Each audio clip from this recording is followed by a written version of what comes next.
النهارده انا هحط نفسي مكان كل واحده فيكم وبتحلم توفر لنفسها مصدر دخل كويس وتستقل ماديا. انا عارفه ان الموضوع ده بيشغل ستات كتير عندهم افكار ومشاريع ممكن تساعدهم يبقوا احسن، لكن مش لاقيين تمويل مناسب للمشاريع دي. انا دلوقتي رايحه الفرع المتنقل لمؤسسه التضامن للتمويل الازهر اللي بيقدم الدعم للسيدات علشان يكبروا ويطوروا مشاريعهم، وبتديهم تمويل من 16 لحد 100,000 جنيه. الفروع المتنقله بتاعت مؤسسه التضامن موجوده في اماكن كتير وبتقدم لك كل الخدمات اللي انت محتاجاها. انا في الفرع المتنقل اللي في منطقه الحصري اللي في 6 اكتوبر، وبصراحه هناك ساعدوني اعرف كل التفاصيل اللي انا محتاجاها لو هاخد تمويل من عندهم. وكمان الموظفه بتساعدك في اختيار التمويل المناسب للمشروع بتاعك، ووضحت لي كل الخدمات اللي بتقدمها المؤسسه. وعشان ما يبقالكيش حجه وتقولي لي الاجراءات والوقت والكلام ده، كل اجراءات صرف التمويل ممكن تخلص في يوم واحد بس من الفرع المتنقل للمؤسسه. كمان تقدري تاخدي كارت ميزه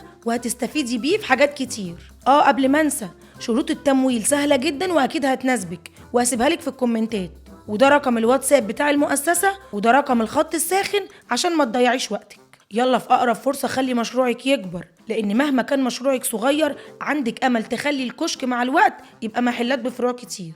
اتصلي بمؤسسة التضامن للتمويل الأصغر بسرعة ومكني نفسك مالياً.